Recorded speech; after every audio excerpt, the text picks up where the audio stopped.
Okay, I'm Jack Matson, and I'm here today interviewing Charlie Camarda, who has for his entire professional life worked at NASA, the space agency here in the United States. And the topic is how to create, innovate, and change in a big organization. Many of you work in organizations, some of them they're very big, and it's different from working by yourself or for yourself or with collaborating with friends. So we're going to talk about that work environment. I'm going to ask Charlie questions, and he's going to give his insights in his, close to 40 years now? Almost 40 years, and he flew on one of the missions, and I'm sure he's going to talk about that in terms of failure. And what Charlie and I work on a lot is intelligent fast failure. He sometimes calls it furious failure, but it's really the same thing we talk about. And Charlie and I have been friends for almost a decade, assisting NASA. His official title is Senior Advisor for Innovation. So Charlie, could you add on to what I've mentioned about you? Jack and I became friends about in 2008. We put together a course on innovative conceptual engineering design, or what we call ICE, really to get NASA engineers to think outside the box. Well, we just started a class. We taught several educators this past week. One of the challenges that NASA is facing that I think is a great challenge, both a science mission and an engineering challenge, is the asteroid capture, retrieval, and utilization and mitigation issue. The idea is, let's go out there in space, grab an asteroid, nudge it in the direction of the moon so it's captured in a lunar orbit, so that we can now study it, understand how to utilize its resources. At the same time, we're advancing technology to build larger propulsion systems to travel large distances in space, using, for instance, solar electric propulsion. As we learn these techniques, as we build larger engines to do this, then we could potentially identify techniques that would work to push the much larger asteroids, the ones that could potentially cause a problem and impact the Earth and cause a severe tragedy, to prevent that from happening. And we call that planetary protection. So there's a lot to learn. There's a ton of science and a ton of engineering, and this is like a stepping stone approach, if you will, just like we would do in the laboratory. You design these engines, you design these ideas for capturing an asteroid, you go out there and do it, and then you build on that technology to make the larger engines that you need to do the pushing and deflecting of the larger asteroids. So what you're offering, Charlie, is an opportunity for anybody anywhere in the world who is interested in the science of space, that it is possible for them to become involved in a virtual way, in virtual collaboration and collaborative communities. Absolutely. Because I really do believe Surowiecki and the wisdom of crowds. I believe in that. I believe in the diversity of the teams as one of those ingredients that you need for creativity. You want different minds from different cultures, from different backgrounds, and different experiences viewing the problem with totally different eyes. And you want the rest of the team to learn from that.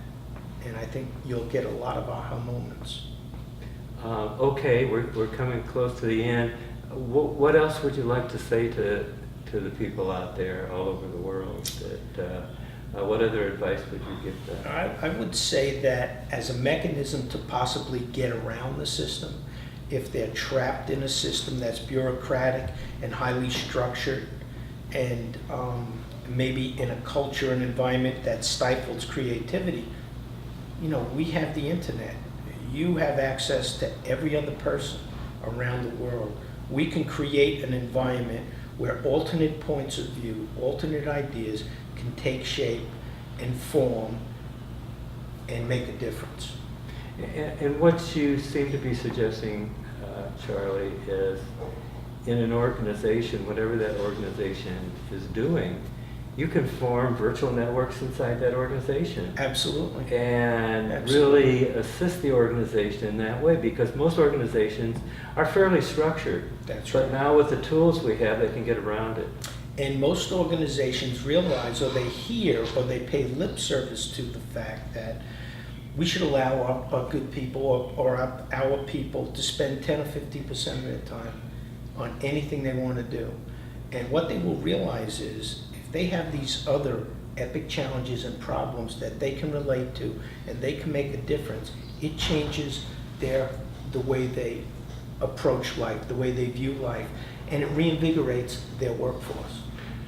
And just briefly talk about passion, the role of passion. I see the passion.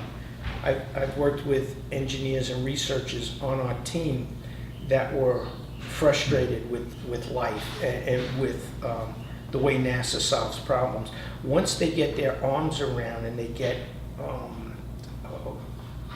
excited, charged up, grabbed by these challenges, and they're brought into this team, it becomes a high-performing team because of them, and they find that they're working on something greater than themselves. They find that joy of working with the right side of their brain, that creative side of their brain, and they come in early, they leave late, they work on it because that problem, that epic challenge grabs them, and they just can't let it go. And I think that's what made us become engineers and scientists in the first place, and I think it's just a natural. So it's defining an epic challenge. Epic meaning what? How would you define epic? Oh, it's like a quest. It's something you can imagine in your imagination, but it's so far out there that you strive for it, and there doesn't seem to be any simple solution to the problem. And there are ways to craft a challenge and make the challenge epic if it's not already epic. Whatever that is, an enemy, real or perceived, someone, for me, it's someone telling me I can't do something. Right? Okay. One way to get me to do something is to tell me it's impossible. And I think that's what motivates certain people. But you can craft the challenge in such a way that it is a mission from God, and people want to be part of that band of brothers. Okay, one last thing for the students. What are one or two things you would suggest that they could individually do to make themselves more creative? I would say, well, you read a lot, right, about creativity and things like that? I read a lot about creativity, but I would say put themselves in stressful situations. Do things that they think they can't do. Face your fears head on and take chances and not be afraid of the outcome. And if you can't do it openly within your organization, do it outside of your organization. Try things you never did before. Well, you know this. Pick up magazines that are in a totally unrelated area. Form a group of people, an eclectic group of people that have multitudes of different tastes. Don't always cling to people that are like ourselves. I embrace all different kinds of people. I'm just a people kind of person. And keeping your mind open, you learn and you listen from everyone. And the worst thing you could possibly do that will totally stifle creativity is be arrogant. I mean, we are all highly competent people, but there's that line that if you cross over into arrogance, and we think we know it all, we shut down, we don't listen, and we're totally closed-minded. Okay, well, thank you very much.